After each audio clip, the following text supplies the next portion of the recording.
Labor pains? Go to the hospital. I'm traveling with my mom. Call me when the baby is born. My husband took off to Hawaii with my mother-in-law, leaving me in pain. A few days later, he called me to ask if the baby was born. I told him the truth. Huh? I heard his dumb voice, so I hung up the phone. I am Lara, a 28 years old office worker. My husband Harry is also 28, and we got married 2 years ago after an office romance. My in-laws live in the next town, but Harry was the second son, so he told me before we got married that he didn't think it would mean living with his parents. When I asked him about other details, he told me that his mother was traditional and prefers her first son. And there was a considerable difference in the treatment of Harry and his older brother. So Harry did not seem to like much a family. In fact, at the time our wedding greetings, my mother-in-law said, "The eldest son will take over this house, so don't count on the inheritance of the family." I had never counted on it in the first place, but after hearing this, I had not a good impression on my in-laws. At the time, my mother-in-law and brother-in-law lived alone at my parents' house because my father-in-law was working alone overseas, and when we visited them, my mother-in-law was like, "I have to cook dinner and do laundry for your brother. So can you go home as soon as you are done here?" Harry apologized to me on the way home every time for his mother-in-law's attitude. However, a turning point came to us. Harry's elder brother had eloped with his fiancée and disappeared. My mother-in-law had a big problem with my eldest son's fiancée and said something like, "As the eldest son's wife and my daughter-in-law." She pressured her and made fun of her. My mother-in-law was very much against the marriage, but her first son decided to leave my mother-in-law to protect his fiancée's mental health and to marry her peacefully. This led the mother-in-law to turn the brunt of her affection toward Harry. At first, I didn't like the fact that she was leaning on me because my brother was gone. It is like as if I replaced my brother. And he refused to accept such an attitude from his mother. However, his mother tried to win Harry over in every way she could, and Harry gradually softened his attitude toward her. And so, a few months after the eldest son disappeared, he was saying, "My brother is the worst kind of man. He has caused trouble to my mom so many times. And now that is how he is returning the favor. I'm ashamed to be a brother to such a man." I was glad that his relationship with my mother-in-law had been restored. But I began to feel a little uneasy about him taking her side any longer. Harry and I were in the same company, so we had the same days off, and we often spent holidays together. However, Harry began to go out to his mother's house every holiday, as his mother invited him. I feel sorry for my mom, because my dad is having an affair, and my brother is away. So I want to spend my holiday with my mom as much as possible. That's what he told me. I understand how you feel, but I want you to spend more time with me as a couple. We go back to the same house on weekends, and it would be fine if we could at least use the time off for mom. I mean, Lara, come with me. Have you forgotten how you were told to get the hell out of there before? Or how you were treated so evilly? Besides, your mother wasn't very welcoming me. Things were different then. So how long are you going to talk about the past? Harry's comment surprised me, but I had seen his change and decided to accompany Harry on his visit to my parents-in-law's house in the faint hope that perhaps my mother-in-law's attitude towards me might have changed as well. On the following holiday, when I visited my in-laws' house with Harry, I realized that I had been naive. My mother-in-law met us at the front door, and upon seeing my face, she blatantly frowned at me. I immediately realized that I was not welcome. But Harry, who was completely oblivious to the situation, told his mother smilingly that I wanted to spend the holiday with him, so that's why he brought me along. Oh, Lara, you must be tired from work. Why don't you take a good rest? I'm working too, Mom. And Lara has enough energy to play around, so don't worry about it. Harry's good-tempered words made my mother-in-law smile, as if she was up to something.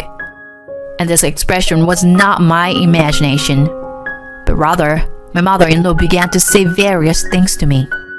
My body has been hurting lately, and I can't even clean properly.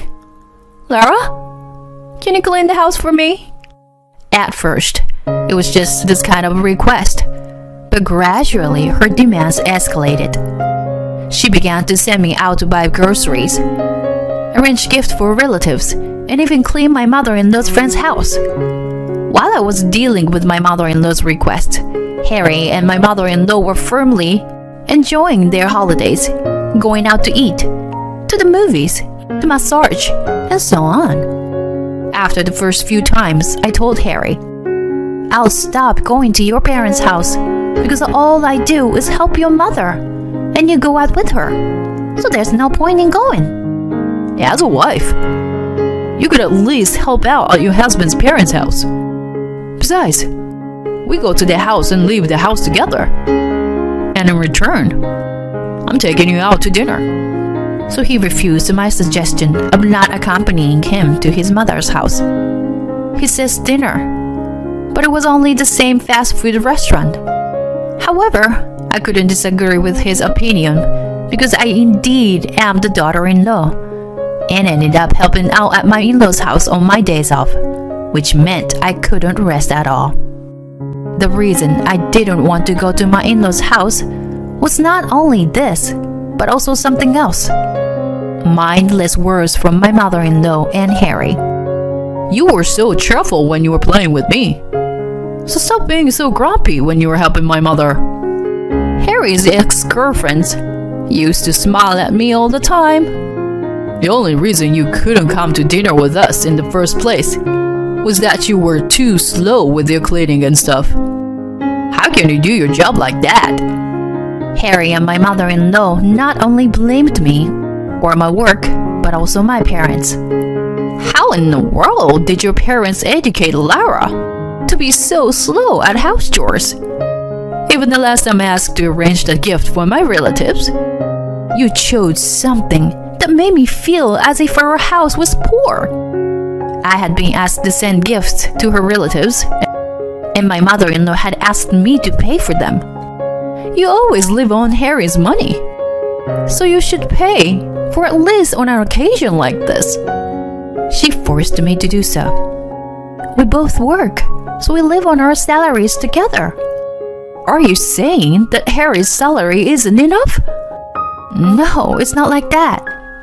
My mother-in-law and I had a conversation in which she twisted my words, so I gave up the dialogue with her and followed her instructions about the gift. However, one out of the relatives who received the gift commented to me to thank me. My mother-in-law now started complaining about the kind of gift of what I sent them. My salary is not that much, so I couldn't send anything too expensive.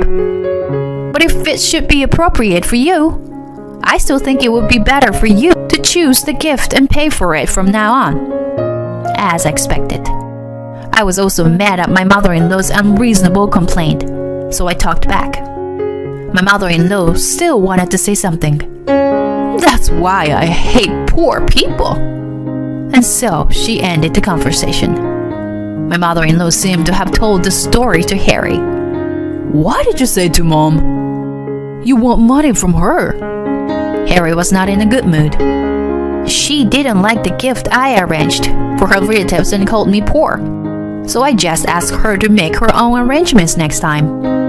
My mom just tried to teach you how to get along with your relatives as a wife later on. So she asked you to do so. I've never met these relatives, and they didn't even congratulate me on my marriage.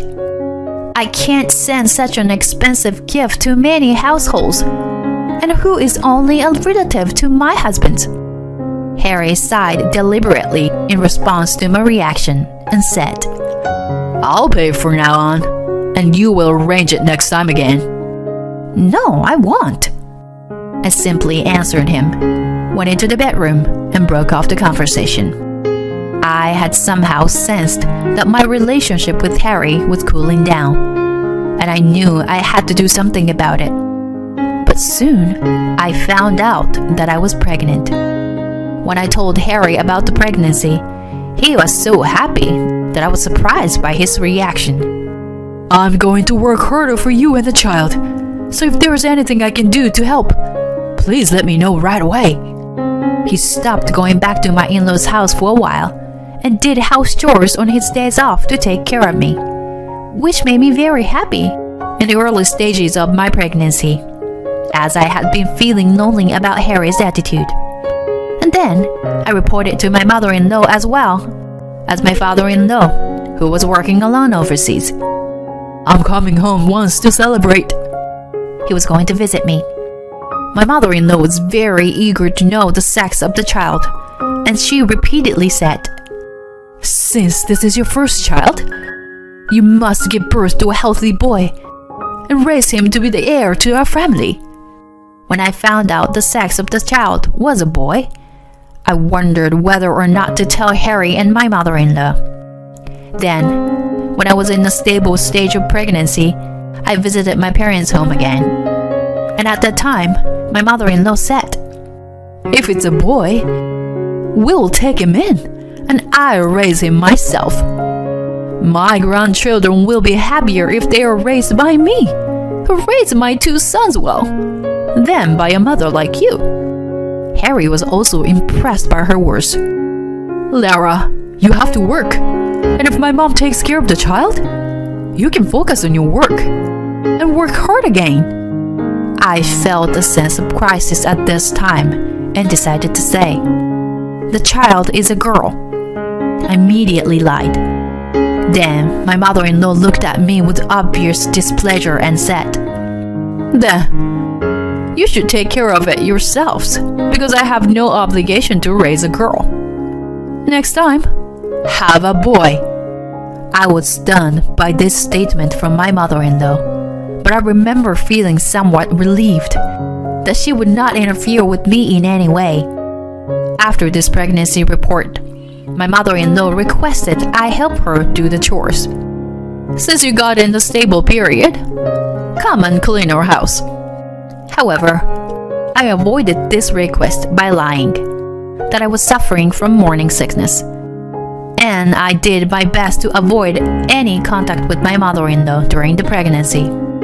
Since my mom is going to be a grandmother, it will be better for you to have a good relationship with her now, for the sake of the child, wouldn't it? You're saying something like this so easily, but she hates me, I answered shortly to Harry, who once again began to take my mother-in-law's side, and Harry started going out to his parents' house again every other weekend. And this, although it was so close to the due date. Once the baby is born, I won't be able to spend as much time with my mom. So I want to save some time to spend alone with her while I still can. They even made plans for a trip to Hawaii.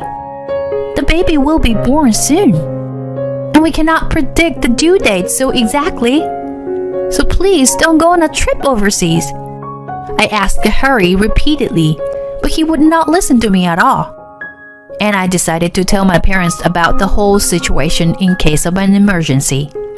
The reason I had not talked to my parents before was that if I told them, they would surely recommend divorce. And I wanted to avoid that option because I was hopeful of repairing the situation for the better. Then, a few weeks before my due date, I had tremendous contractions.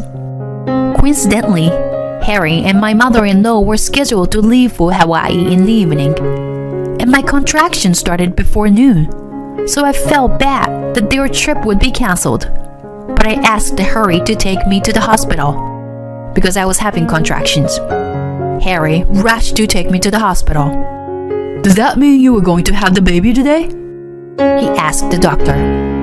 It's prodromal labor, so it's not going to happen right away, but in a few hours. He heard the doctor's reply to that point. You're at the hospital. If anything goes wrong, it won't be a problem. Call me when the baby is born. I've been on the phone with my mom for a while now, rushing me to hurry up. He walked away from the hospital, ignoring the doctors' and nurses' attempts to stop him. I was so disappointed in Harry's behavior. In my dazed state of consciousness, that I immediately contacted my parents. I could not give them the details of the situation, but my mother rushed to the hospital, and my father arrived later too, as my husband was not there at the time of labor, and I delivered a healthy baby boy later that day. While at the hospital, during my recovery, I explained to my parents what had happened, and they were, of course, furious and wanted me to get a divorce right away. On the third night after the birth of my child, I received a call from Harry. I couldn't call easily because of the time difference. Is it time for the baby to be born? Your daughter is no longer with us. What do you mean? I gave birth to a boy, so I never had a daughter in the first place. I suddenly remembered the lie I had told at the time and decided to shock Harry and my mother-in-law. I can't live with you anymore, Harry. How could you go on an overseas trip at a time like this? We don't need a wife who can't even bear a child. I could hear his mother yelling behind him. Harry was putting the phone on speaker to listen to me with his mother about the birth of our child. I decided to put mine on speakers as well for my parents and to record the conversation. So, do you agree that we'll get divorced? I didn't recognize you as my daughter-in-law at all, to begin with. So you made a complete stranger pay for the gifts for your relatives. Don't talk to me like I'm a hustler. Then please return the money. I'll return such a small amount of money, you miser. My parents got angry when they heard what my mother-in-law said. You haven't even had a child yet. And you're brazen enough to call yourself my daughter-in-law. I had a child, and it's a healthy boy. I will raise him well, so it's none of your business. A boy? Then he is the heir of our family. My mother-in-law's voice brightened a little at my words, and I couldn't endure anymore. That's not true. You've talked so many things about me, and you were so brazen as to make my son your heir. Please hear the rest from the lawyer after you come back to the States. I hang up the phone, listening to my mother-in-law and Harry ranting over the phone. Then, after leaving the hospital, I immediately returned to my parents' house and started to prepare for the divorce. With the help of my parents, I got a lawyer. Upon hearing this news, my father-in-law paid a visit to my parents' house before Harry and my mother-in-law returned, and I let him listen to the record of the phone call of the other day and explain how I have been treated by them. He also went to the maternity hospital and had the doctor who had treated me explain to him about Harry's behavior. A few days later, when they returned home, I met them together with my father-in-law and my lawyer and started a discussion even before they could settle down. Here, I demanded a divorce and child support from Harry. If we knew the child is a boy, we would not have treated my dear daughter-in-law Lara like that. My mother-in-law continued. What do you mean by that kind of treatment? That's what my father-in-law asked my mother-in-law. And as expected, she was reluctant to talk about what she had said and done. So she clammed up. I couldn't mention everything to him, but I let my father-in-law listen to the recording of the phone call of the other day. So you don't have to hide it. You recorded it? What a nasty person you are. How dare you say that? You're talking about heirs, but this family is not that traditional. No, it doesn't need one. My father-in-law shouted at her. Harry had been mumbling something to take his mother's side. Harry, you were the second son. So why don't you just shut up? That has nothing to do with the situation right now. He raised his voice loudly. No, it has.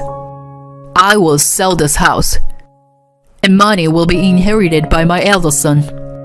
I'm going to cut ties with bloodless people like you. Do you mean my boy is coming back? Harry seemed to be astonished at his mother's joy at the mention of her eldest son's name, and since then, he stopped talking to support his mother. I figured it was my mother-in-law's problem from here, so I decided to leave with my lawyer. And a few days later, the divorce was finalized, and I was off to a fine start in life as a single mother. Apparently, my father-in-law really did sell off his house and sent my mother-in-law back to her parents' house. Then he went back to work overseas. He had been giving her quite a bit of money for living expenses. But after hearing about the incident of gifts for the relatives, he cut that living expense down to a much smaller amount. And my mother-in-law started working part-time at her own family's company. Harry first tried to take his mother under his wing. Because of your wife, I was evicted from my home, which was my only connection to my eldest son, and then it was sold. He was broken-hearted when his mother told him that.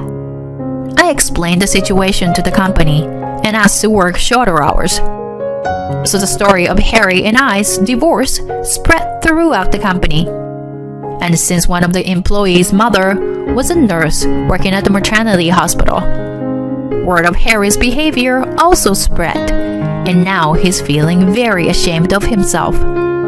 As for me, I'm back at home, a little farther from the office, but my parents, who are excited about their first grandchild, are taking care of my baby, and I'm trying to rebuild my life while raising him comfortably. I have made up my mind that if I ever remarry and give birth to a second child in the future, I will raise this child with lots of love and without discrimination. My son, who is well paid, and you, who has no job and plays around every day, don't match well. From now on, I will live here with my son. So, you get out of here now. It was a rare day when my husband, who usually stays in his room, was out. The intercom rang loudly when I opened the front door. That was what my mother-in-law said. Huh? In the first place, you should open the front door as soon as the intercom rings. You really are a useless wife who can't do anything. Sorry, I was working and didn't notice. You lied to me like that again. I know that you lie about your job, that you don't do the house chores, that you spend all day long just doing nothing. It's not a lie. It doesn't matter whether you do something or not. My mother-in-law, who doesn't listen to me, smirks and shows me a piece of paper. Do you know what this is? What is it? They are the divorce papers, filled out by my son. He doesn't want you either. Now, sign here and get out of here. My mother-in-law looks down at me triumphantly and laughs. I do as I'm told and sign the divorce papers. My hands trembled as I gripped the pen. My poor mother, so happy with joy. She doesn't know anything about me. My name is Jasmine. I work from home as a freelance writer and editor. Until a few years ago, I worked for a publishing company, and thanks to my experiences from that time, I am still able to earn enough money to live on a steady basis. In addition, when I was working for the publishing company, I worked hard every day, and I had a good amount of savings. Therefore, although I am an unstable freelancer, I am able to live without any major worries. I met my husband Michael when I was working for a publishing company. At the time, I was still a fledgling editor, and Michael was an aspiring writer. I was making a lot of mistakes and things were not going well, but like me, Michael never gave up, even when he couldn't get the result he wanted, and his hard work and dedication to his dream inspired me. I worked hard too, never giving up. So I am the person I am today thanks to Michael. Michael's dedication not only cheered me up, but I found myself attracted to him. A few years after dating Michael, I married him. When I got married, I left the company and became a freelancer. The beginning of our marriage life was going well. I was not yet stable as a freelancer, and Michael was chasing his dream. We encouraged each other and shared half of the house chores and living expenses. After 2 years of marriage, my business began to stabilize. That's when Michael started telling his in-laws that he was a successful writer. In reality, he was not a successful writer at all. Rather, he had been rejected by publishers so many times. Even if he applied for an award, he would only make it to the second round. He probably wanted to reassure his parents, since I was painfully aware of Michael's feelings, that it would worry them to tell them forever that he wanted to be a writer. I said nothing and nodded along with Michael's story at my in-laws' house. In the beginning, all I had to do was nod. By the time his behavior as a successful author was on the board, I couldn't feel at ease at my in-laws' house. Not only did my in-laws believe Michael's story, that he was a successful writer, but they also started calling me a stay-at-home, useless wife. They saw me as a useless wife who was being supported by her husband, a successful writer. To work at home, freelance work style may indeed be difficult to understand and imagine. I don't think it was a way of working that my parents-in-law are familiar with, so I don't blame them. However, my parents-in-law's attitude toward me gradually escalated.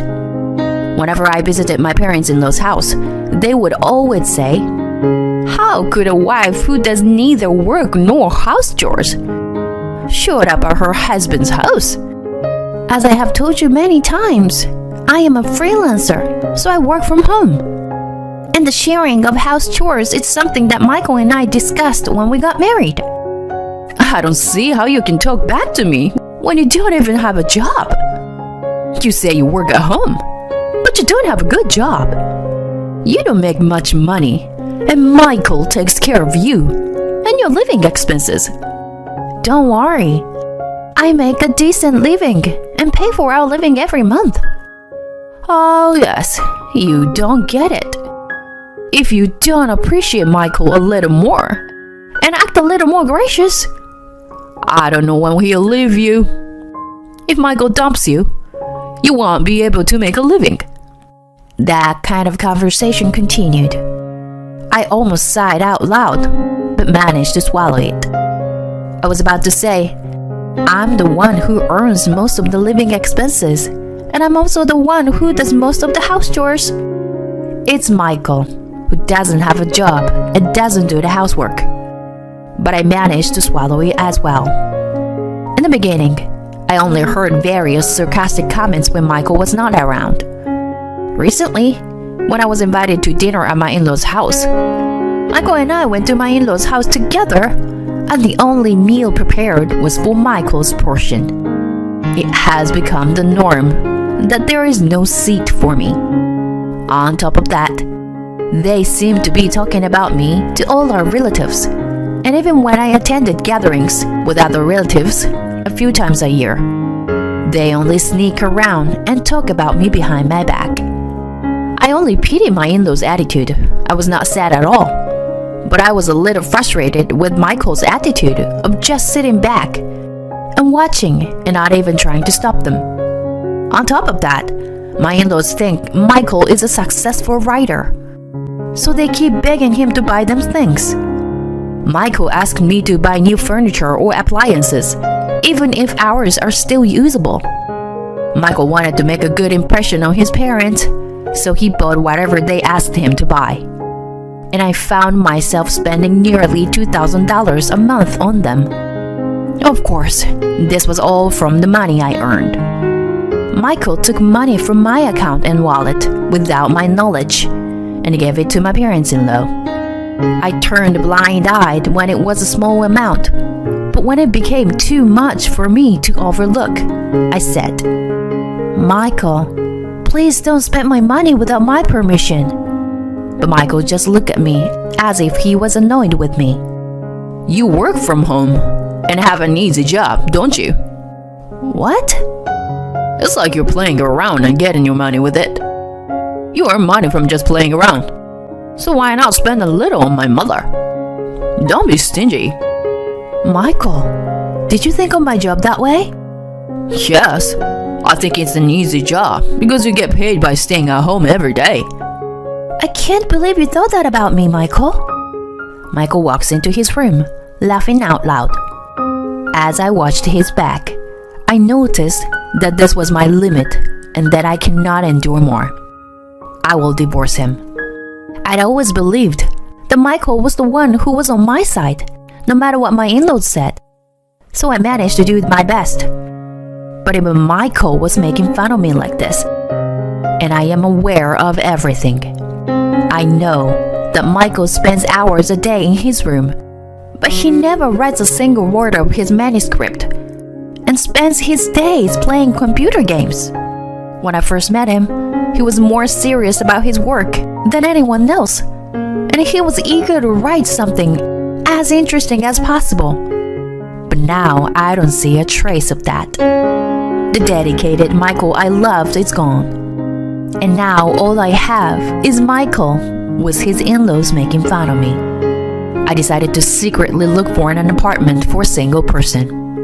While looking for a new home, I gradually organized my personal belongings and prepared to leave anytime I wanted to. A little while later, I found an apartment that looked good and had already previewed it.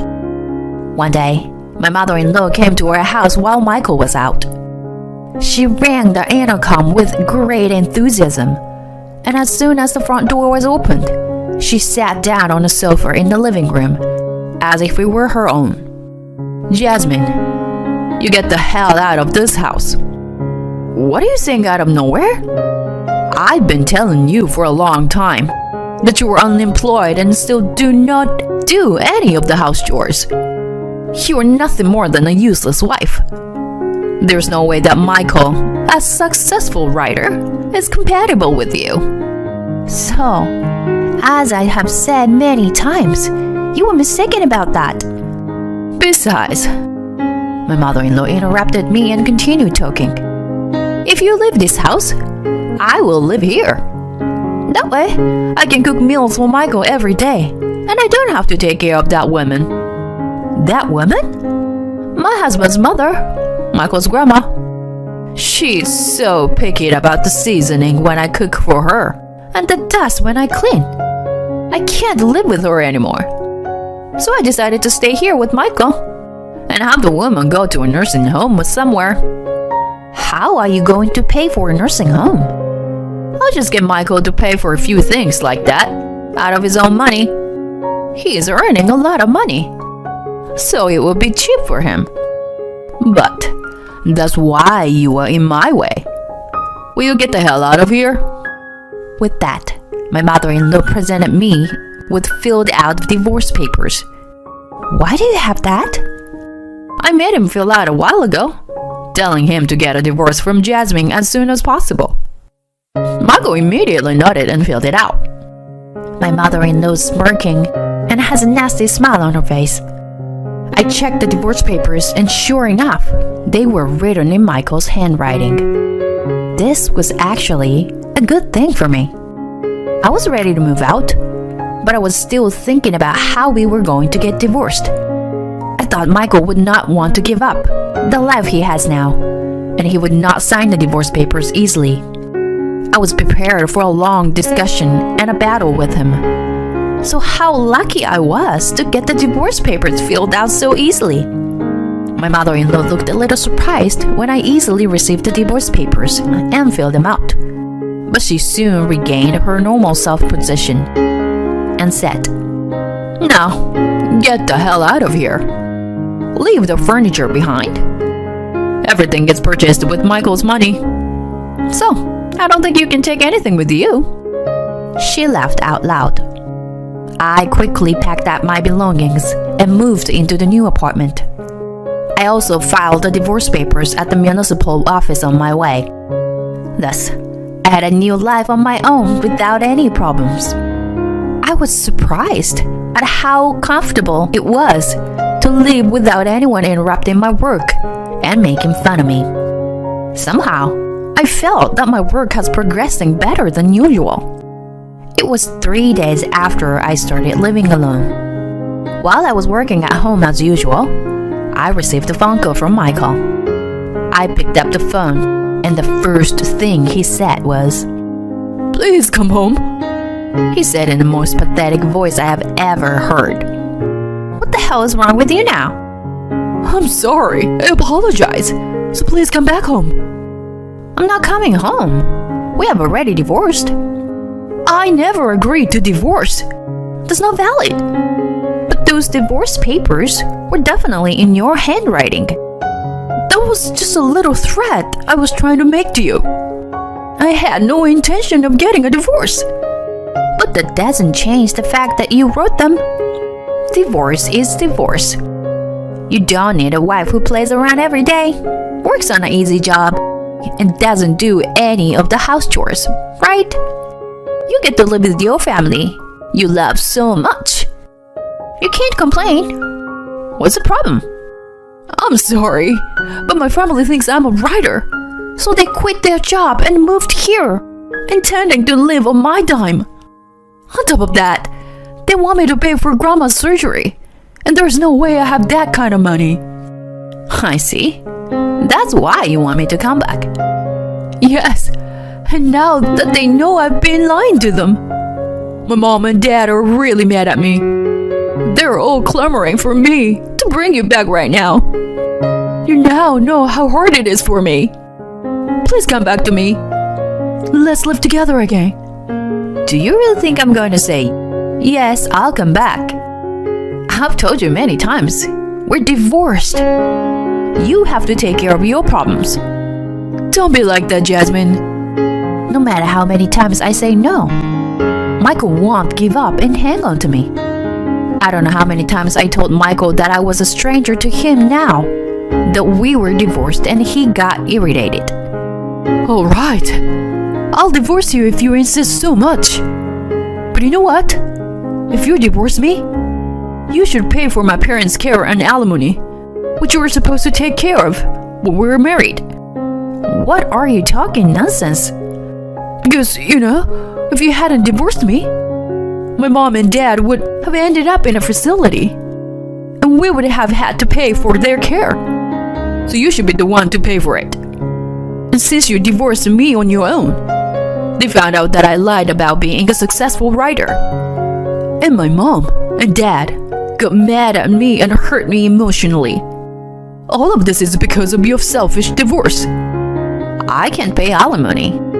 No, I won't pay that because I don't understand what you mean. In the first place, when we were married, it was you who said I was a jobless, no good wife. I don't know if it was out of your pride or not, but you were the one who lied about me and hurt me. Your parents and our relatives believed your lie, and they accused me. I don't want to say this, but I was much more hurt than you are hurt now. I'm not interested in you, who willingly made fun of me instead of protecting me. If you want money, why don't you just borrow it from a bank or anywhere else? With those words, I hung up the phone without hearing Michael's reply. I set my phone to block his calls and changed my phone number. A few months later, I happened to pass by my in-laws' house, which had already been sold and turned into a parking lot without a trace of my in-laws' house. While I was looking at my in-laws' house, a neighbor who happened to be coming back from shopping approached me. She told me that Michael's family had no choice but to move into an old apartment because they were all unemployed and had run out of money. Before they got out of there, they had been fighting every day. They were famous in the neighborhood because it was loud enough to be heard outside. And they were annoyed by the noise until late every day. The neighbors even called the police. She patted me on the shoulder and said, "You had a tough time too. and hurried off. I also turned my back on my former in-laws. Michael started to lie to look cool, and then he couldn't correct his lie, and the gap between the truth and the lie grew bigger and bigger as he continued lying. I never thought it would end like this, but it's a much more interesting turn of events than the novels Michael writes. It is so common for small happening to lead to a terrible end. But I wonder if Michael, who wanted to be a writer, couldn't have imagined it. Fact is stranger than fiction. I feel a little sorry for him that he ruined himself by lying to his parents for his glory and self-satisfaction. But I am going to learn from him so that I don't end up like him.